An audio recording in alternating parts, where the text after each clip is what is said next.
माझ्या आईला brain tumour झाला होता. तिच्या उपचारासाठी मला पैशांची फार गरज होती. म्हणूनच मी टॅक्सी चालवून आमच्या घरातील खर्च उचलत होतो. मी हा पार्ट टाइम म्हणून जॉब करत होतो, कारण मला माझ्या ऑफिसमध्ये एवढाही पगार नव्हता की मी माझ्या आईचा उपचार करून घर चालवू शकतो. सकाळी कामाला जायच्या आधी किंवा रात्री कामावरून आल्यावर थोडा वेळ टॅक्सी चालवायचं. त्यात औषधांचा खूप खर्च यायचा आणि आईच्या ब्रेन ट्यूमरच्या उपचारासाठी देखील पैसे जमावत होतो. एके दिवशी रात्री जेवण झाल्यानंतर मी एखादे गिऱ्हाईक मिळतं की नाही म्हणून टॅक्सी काढली आणि रेल्वे स्टेशनच्या दिशेने निघालो. तिथे गेल्यानंतर मला असं दिसलं की एक वृद्ध महिला ट्रेनमधून उतरली होती. तिच्या त्या हातात जड बॅगा होत्या. ती माझ्या टॅक्सीच्या दिशेने येऊ लागली आणि माझ्या टॅक्सीत बसायला प्रयत्न करू लागली आणि म्हणाली की मला भाजी मंडईपर्यंत नेऊन सोड. म्हणून मी माझ्या गाडीत बसली. गाडीत बसल्यानंतर थोडा वेळ पुढे गेलो नाही, तेच तिला अचानक कसं तरी होऊ लागलं. मला समजलं की त्यांना हृदयविकाराचा झटका आला आहे. मी गाडीच्या रस्त्याच्या एका साईडला घेतली आणि गाडी थांबवून मी त्यांना पाणी पिण्यासाठी दिलं, पण त्यांना काही पाणी पिता आलं नाही आणि हृदयविकाराचा झटका इतका जोराचा होता की त्यातच त्यांचा मृत्यू झाला. त्यानंतर मला काय करावं काहीच कळेना. मी आता काय करू, कारण ती वृद्ध महिला तर मरण पावली होती. मग मी तिथेच एका रुग्णालयात तिची डेड बॉडी तिथे नेऊन ठेवली आणि घाईघाईने तिथून घरी निघून गेलो. मी तिच्या कुटुंबातील सदस्यांना शोधण्याचा खूप प्रयत्न केला, पण ते काही सापडले नाहीत. असेच काही दिवस निघून गेले. नंतर मला आठवलं की ती वृद्ध महिला तर मरून गेली, पण तिच्याकडे त्या ज्या बॅगा होत्या त्या बॅगा मी उघडून बघितल्याच नव्हत्या. त्या बॅगेमध्ये नक्की काय आहे म्हणून मी बॅग उघडली. बॅगा उघडल्यानंतर त्या बॅगेतील सर्व वस्तू बघून माझ्या पायाखालची जमीन सरकली, कारण त्या बॅगेत तर एक खूप छान स्टोरी आहे. तुम्ही शेवटपर्यंत नक्की बघा. रात्रीचे 2 वाजले होते. मी झोपेत होतो आणि थंडी इतकी होती की माझ्या शरीरावर सुया टोचत असल्यासारखं वाटत होतं. पण मी घरी जाऊ शकलो नाही. मी हताशपणे टॅक्सी स्टँडकडे आजूला पाहिले, पण मला एकही प्रवासी येताना दिसला नाही. सकाळी आईला हॉस्पिटलमध्ये घेऊन जावे लागले. औषधांवर खूप खर्च झाला होता, ज्यासाठी पैसे लागत होते. मी स्वतःला आठवण करून दिली आणि पुन्हा एकदा खिशातून काही 100 रुपयांच्या नोटा काढल्या. याशिवाय माझ्याकडे पैसे नव्हते. आईला ब्रेन ट्यूमर झाला होता आणि त्याची औषधे इतकी महाग होती की माझा संपूर्ण महिन्याचा पगार क्षणार्धात खर्च व्हायचा. रात्री स्टेशनवरून मला टॅक्सी चालवावी लागली. इथून मला कमवलेल्या पैशांतून मी कसा तरी माझ्या आईवर उपचार करत होतो, पण मला काहीच आशा नव्हती. आईची प्रकृती दिवसेंदिवस बिघडत चालली होती. आईच्या वेदनांचा विचार करून माझ्या डोळ्यात अश्रू येऊ लागले. ती बिचारी आई भुकेलेली आणि तहानलेली माझी वाट पाहत असे आणि नंतर ती झोपी जायची. तिला जेवण बनवण्याची सुद्धा ताकद नव्हती, परंतु टॅक्सी घेऊन निघण्यापूर्वी मी काहीतरी जेवण बनवून ठेवायचं, कारण का ती संध्याकाळी खाईल. पण घरी गेल्यावर टेबलावरचे जेवण थंड व्हायचे. आई उपाशी झोपायला जायची आणि ती तिच्या विचारांमध्ये हरून जायची. जेव्हा मला दूरवर ट्रेनच्या हॉर्नचा आवाज ऐकू आला तेव्हा मी सावध झालो आणि उभा राहिलो. जर ट्रेन थांबली असती तर कदाचित एखाद्या प्रवाशाने तरी टॅक्सी बुक केली असती. जेव्हा ट्रेन स्टेशनवर थांबली आणि आवाज करत होती तेव्हा प्रवासी एक एक करून उतरू लागले. खूप लोक होते. माझी नजर एका वृद्ध महिलेवरती पडली. ती तिच्या 2 जड बॅगा मोठ्या कष्टाने ट्रेनमधून उतरून खाली ओढत होती. मला खूप आश्चर्य वाटले. त्या म्हातारीला पाहून असं वाटलं की ते कुठल्या तरी घरात काम करत असावे. तिचे कपडे खूप जुने आणि फाटलेले होते. तिचे केस पांढरे आणि विस्कटलेले पण होते. तिच्या चेहऱ्यावर टिपक्यांचे वर्ण होते. त्या बॅगाही जुन्या होत्या आणि चिखलाने माखलेली होती. रात्री या म्हाताऱ्या बाईला कोण घेऊन जाणार? आणि मी पटकन तिच्याकडे पाठच करून उभा राहिलो, कारण मी नेहमीच अशा म्हाताऱ्या माणसांना प्रवाशांना टाळायचं. थोडा वेळ झाला होता की मला काही विचित्र आवाज ऐकू आले. मी मागे वळून पाहिले तर काही दारुडे व्यसनी त्या वृद्ध महिलेभोवती उभे होते. म्हातारे, तू या पिशांमध्ये काय लपवत आहेस? आम्हालाही दाखव, त्याचा आम्हालाही काही फायदा होईल. एका दारुड्या व्यक्तीने वृद्ध महिलेची बॅग ओढत असताना पकडण्याचा प्रयत्न केला, पण ती घाबरून मागे सरकली. तिने बॅग उचलली आणि छातीशी मिठी मारली. दुसरी बॅग स्वतःकडे ओढली. मला सोडा, माझ्या मार्गावर मला निघून जाऊ द्या. मला आधीच खूप उशीर झाला आहे. म्हातारीचा घाबरलेला आवाज ऐकू आला. पण स्टेशनवर उभे असलेली मद्यपी कदाचित म्हातारीला त्रास देऊ इच्छित होते. तिचे केस कसेही असोत, ह्या वयातही या म्हाताऱ्या बाईला इतके कसे केस? ह्या दारुड्याने पुढे जाऊन त्या वृद्ध महिलेचे केस सोडले. मग दुसरा दारुडा जोरात हसायला लागला. अरे, स्त्रीचे वय पाहता येत नाही का? ती तरुण आहे की म्हातारी, ती एक स्त्री आहे. जेव्हा एका दारुड्याने दुसऱ्याकडे डोळे मिचकवले तेव्हा ती म्हातारी खूप घाबरली आणि पटकन त्यांच्यापासून दूर जाऊ लागली. पण ते तिला कधी उजवीकडे तर कधी डावीकडे ओढत होते आणि कधी तिची बॅग ओढण्याचा प्रयत्न करत होते. ते त्या वृद्ध महिलेचा तिचा जीव वाचविण्यासाठी काही पैसे देण्यास भाग पाडण्याचा प्रयत्न करत होते. ती वृद्ध महिला पूर्णपणे घाबरली होती. मला खूप राग आला. ती त्यांच्या आईच्या वयाची होती. मी जमिनीवर पडलेले 2-3 दगड उचलले आणि दारुड्यांच्या अंगावर फेकले. येथून पळून जा. या महिलेला त्रास देण्याचा प्रयत्न करू नका. तुम्हाला लाज नाही वाटत का? बलवान म्हणून माणूस त्यांच्याकडे धावत येत असल्याचे पाहून दारुडे घाबरले आणि लगेच गायब झाले. ती म्हातारी बाई तिची बॅग छातीशी धरून अश्रूने भरलेल्या डोळ्यांनी माझ्याकडे पाहत होती. धन्यवाद बेटा. जर तू आला नसतास तर या नीच लोकांनी काय केलं असतं कोणास ठाऊक. मी एक दीर्घ श्वास घेतला. आई, तुला कुठे जायचं आहे? मी तिला विचारल्यावर तिने लगेच शहरातील एका प्रसिद्ध शॉपिंग मॉलचे नाव घेतले. मला तिथे जायचं आहे. मला लवकर तिथे घेऊन जा. जेव्हा त्या म्हाताऱ्या बाईने हे सांगितलं तेव्हा मलाही खूप आश्चर्य वाटले. मी तिच्याकडे डोक्यापासून पायापर्यंत काळजीपूर्वक पाहिले. ती अजिबात श्रीमंत दिसत नव्हती. तिच्या पायात 2 पट्ट्या बांधलेल्या चप्पल होत्या ज्याचे तळवे जीर्ण झाले होते. जिचे कपडे जुने होते आणि तिची अवस्था ही वाईट होती. मला आठवलं की शॉपिंग मॉलच्या मागे एक झोपडपट्टी होती. कदाचित ह्या महिलेचा तिथूनच काही संबंध असेल. इच्छा नसतानाही मी मान हलवली आणि दोन्ही बॅगा उचलल्या आणि गाडीच्या मागच्या बाजूला ठेवल्या. पिशव्या खूप जड होत्या. त्यांना उचलताना मला घाम येऊ लागला. ती म्हातारी बाई शांतपणे गाडीच्या मागच्या सीटवर बसली.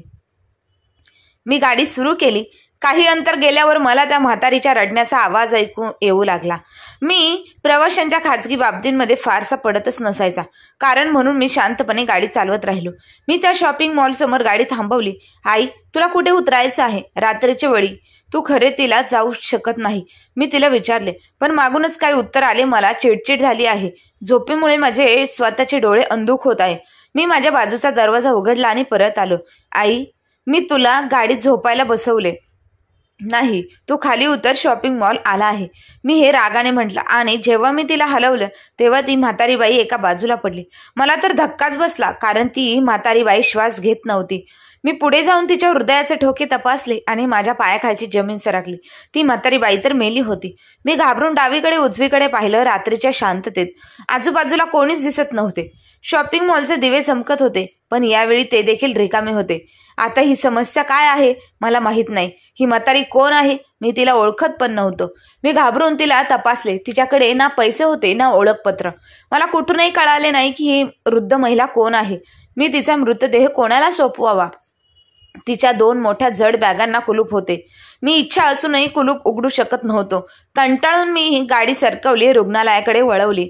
मला माहित होते की सरकारी रुग्णालयातील लोक तिच्या पार्थिवावर शांतपणे अंत्यसंस्कार करतील. मी तिचा मृतदेह हॉस्पिटलच्या मध्ये स्ट्रेचरवर बस सोडून पटकन तिथून निघून आलो. माझ्या गाडीत परतलो. सकाळ झाली होती आणि मी कामावर जाण्याची वेळ झाली होती. माझी चिडचिड झाली. पेट्रोल व्हायला गेले होते आणि त्या म्हातारीने मला पैसेही दिले नव्हते. ती कोण होती हे मला माहीतही नव्हते. हा सगळा विचार करत करत मी माझ्या घरी परतलो आणि माझी आई वेदनेने रडत होती. आई, काळजी करू नकोस, मी आज रात्री लवकर येईल आणि तुला हॉस्पिटलमध्ये घेऊन जाईल, मी म्हणालो. पण तिने फक्त मान हलवली. मी टॅक्सी पार केली आणि मागे वळालो होतो तेव्हा माझी नजर त्या 2 बॅगांवर पडली.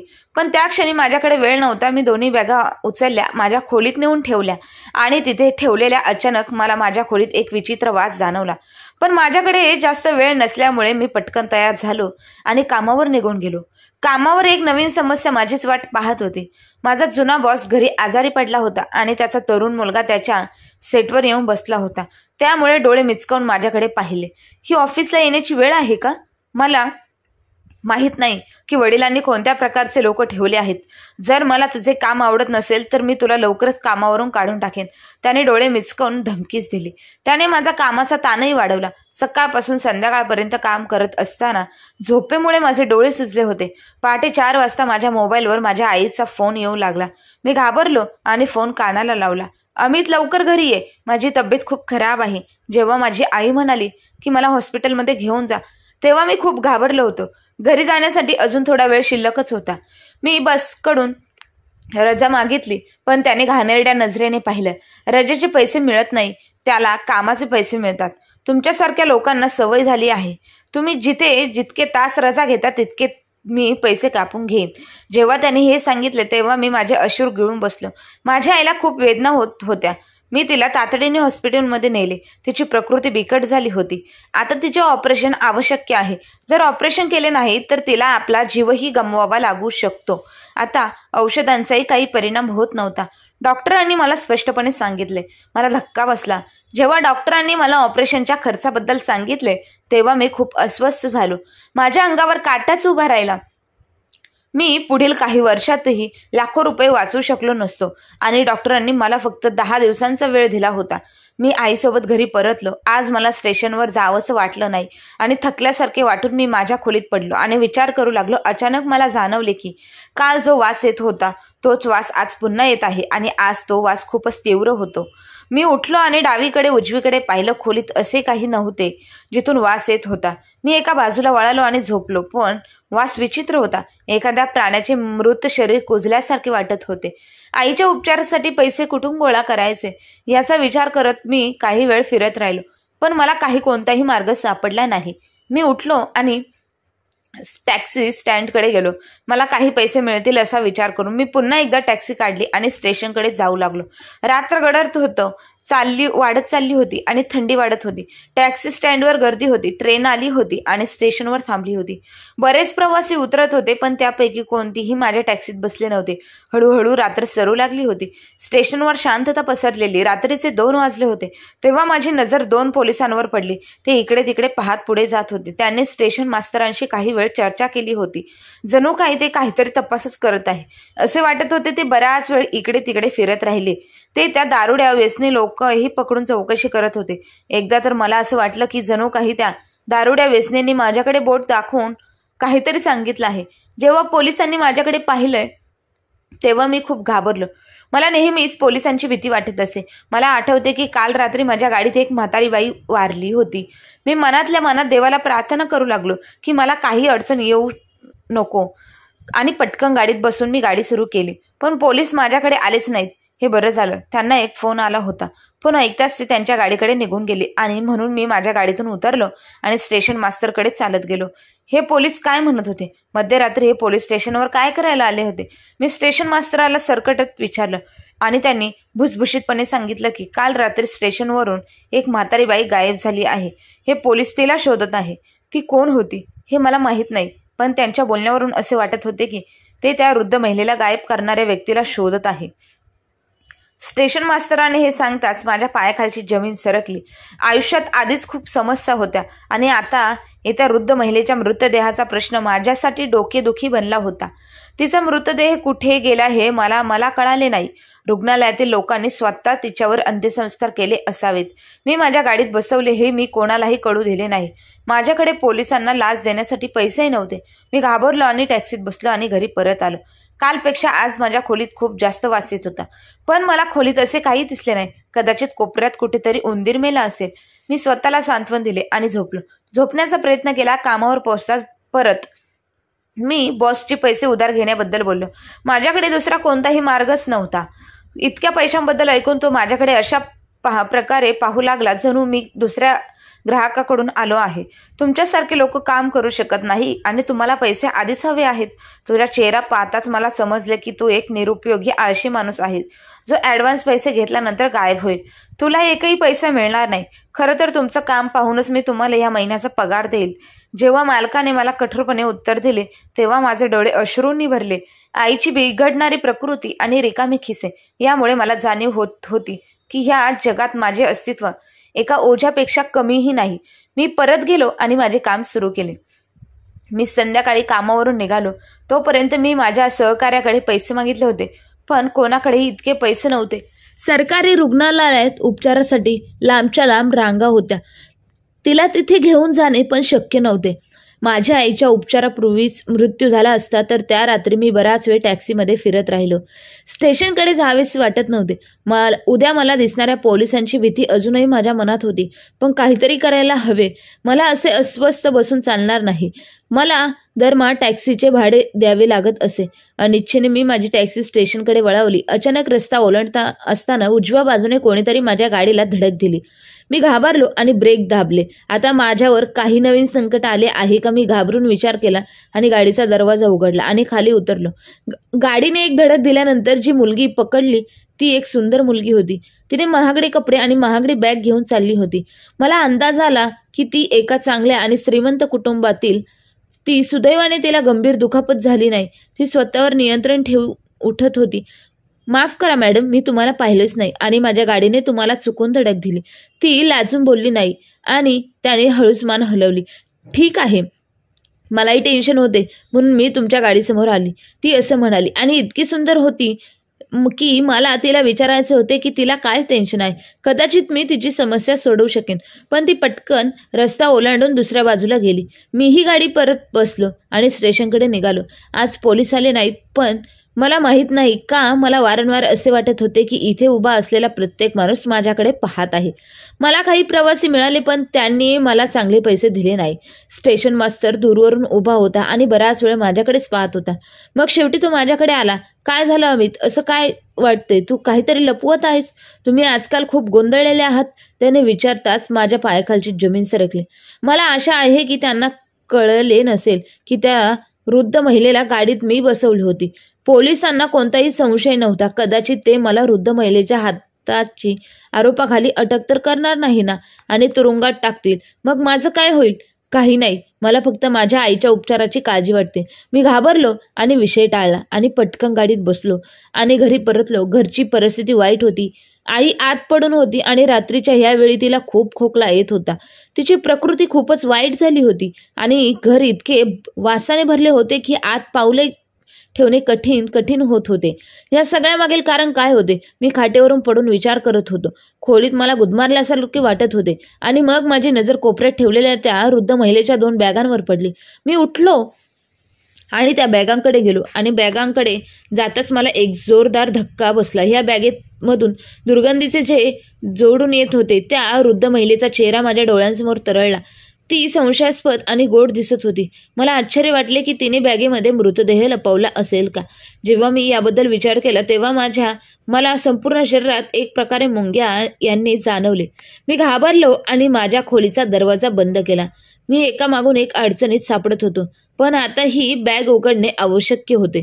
बॅग जीर्ण आणि जुन्या होत्या, पण त्यांच्या साखळ्या बंद केल्यानंतर त्यांना एक खूप मजबूत कुलूप लावण्यात आले होते. मला हे कुलूप उघडण्याचा कोणताही मार्ग दिसत नव्हता. मी खोलीतून बाहेर पडलो आणि स्वयंपाकघरातून एक मोठा हातोडा घेतला आणि पुन्हा खोलीत गेलो. अमित, हातोडा घेऊन कुठे जात आहे? आईने मला पाहिले आणि विचारले. तेव्हा मी पटकन हातोडा माझ्या मागे लपवला. काही नाही आई, तू झोपून घे. खोलीत बेडवरून एक खिळा बाहेर पडला आहे, मी तो दुरुस्त करायला जात आहे. मी आईचं सांत्वन केलं आणि ती बाजूला बदलून झोपली. मी स्वतःवर नियंत्रण ठेवून माझ्या खोलीत परतलो. मी एका बॅगेचे कुलूप हातोड्याने तोडायला सुरुवात केली. कुलूप खूप मजबूत होते, पण काही वेळाने कुलूप तुटले. मी कुलूप उघडले आणि खाली ठेवले आणि बॅगेची चैन उघडली आणि क्षणभर मी स्तब्ध झालो. बॅगेमधून खूप सामान भरले होते. हे सर्व त्या म्हातारीचे कपडे होते. आश्चर्याची गोष्ट म्हणजे हे कपडे नवीन आणि चमकदार होते. या कपड्यांचे मूल्य त्या वृद्ध महिलेने घातलेल्या कपड्यांपेक्षाही जास्त होते. मी एक एक करून सर्व कपडे काढत राहिलो. वास कुठून येत होता आतापर्यंत मला काही कळायला नव्हता, कारण बॅगेत असे काही नव्हते, फक्त स्वच्छ कपडे होते. आणि शेवटी एक लहान पेटी पडली होती. त्या पेटीतून वास येत नव्हता. मी ती निष्काळजीपणे बाजूला ठेवली आणि दुसरी बॅग उघडू लागलो. मी त्याचे कुलूप तोडले आणि उजव्या बाजूला ठेवले आणि बॅग उघडली. मी माझ्या नाकावर हात ठेवला. ह्या पिशवीतून खूप वास येत होता. थरथर त्या हातांनी मी बॅग उघडली आणि ती माझ्यासमोर पसरवली. काही कपडे ठेवले होते आणि त्या कपड्यांसोबत एक मोठा डब्बाही ठेवला होता. त्यातूनच वास येत होता. मी थरथर त्या हाताने पेटी उघडली. आत पिशव्यांमध्ये पॅक केलेले विविध प्रकारचे अन्नपदार्थ होते. हे गोठलेले अन्न होते. कदाचित आईला घरी बनवलेले अन्न खाण्याची सवय असेल आणि तिने प्रवासासाठी हे अन्न सर्व आपल्या बॅगेत पॅक केले असेल, किंवा कदाचित ते सर्व अन्न तिच्यासोबत घरी घेऊन जात होती, कारण इतके अन्न खराब झाल्यामुळे खोलीत आता दुर्गंध पसरला होता. मी ते बाहेर काढले आणि बाजूला ठेवले. याशिवाय बॅगेत काहीही नव्हते. मला निराशा वाटू लागली. मी दोन्ही बॅगा भिंतीला लावल्या. त्या म्हातारीच्या कपड्यांचा मला काय उपयोग होता? मी ते उचलले आणि परत बॅगेत ठेवले. मग माझी नजर एका लहान डब्यावर पडली. पुढे सरकलो आणि डबा उघडला. मग माझे डोळे पूर्णपणे उघडेच राहिले. त्या पेटीत खूप मौल्यवान दागिने होते. सोन्यापासून बनवलेल्या जाड बांगड्या आणि हार, अंगठ्या आणि इतर दागिने. कदाचित हे दागिने त्या वृद्ध महिलेचे असावेत. तर त्या हातांनी मी डबा बंद केला आणि घराच्या सर्वात सुरक्षित कोपऱ्यात लपवला. माझ्या आईच्या उपचारासाठी पैशांची व्यवस्था होत असल्याचे पाहून मी खूप आनंदी झालो. एकाच वेळी आनंद आणि भीती वाटत होती. आता मला ती अनोळखी म्हातारी खूप आवडायला लागली होती. सकाळी मी जाऊन हे सर्व दागिने ज्वेलर्सला विकेन आणि माझ्या आईच्या उपचारासाठी पैसे आणेन. मी पक्काच निर्णय घेतला. पण त्या क्षणी दार जोरात वाजवले आणि मी थरथरत कापलं. माझ्या नजरेसमोर पोलीस आले. यावेळी कोण आलं होतं? मी घाबरून विचार केला. रात्र सकाळमध्ये बदलत होती आणि आई तिच्या खोलीतून पडून वेदनेने ओरडत होती. मी माझ्या खोलीचा दरवाजा उघडला आणि बाहेर आलो. घराच्या दाराबाहेर अस्पष्ट आवाज येत होते. बाहेर खूप लोक जमल्यासारखे वाटत होते. माझे पाय थरथरायला लागले. जर ते पोलीस असते आणि त्यांनी मला अटक केले असेल तर मी काय करू? उत्तर दिले असते तर पुन्हा एकदा जोरात दार वाजले. यावेळी मला जाऊन दार उघडावे लागले. कोण आहे? मी माझे थरथरणारे हात दारावर ठेवले. दार उघडत, हे अमितचे घर आहे का? जो स्टेशनवर टॅक्सीत चाललो होतो. बाहेरून एक कर्कश आवाज आला आणि मी आवाज पुन्हा एकदा थरथरत कापलो. इच्छा नसतानाही मला दार उघडावी लागली आणि मी दार उघडताच माझ्या पायाखालची जमीन सरकली. तिथे 3 पोलीस उभे होते आणि माझ्याकडे भयभीत डोळ्यांनी पाहत होते. त्यांच्यासोबत एक महिला आणि एक पुरुष होते. मी अमित आहे. मी स्टेशनवर टॅक्सी चालवत आहे.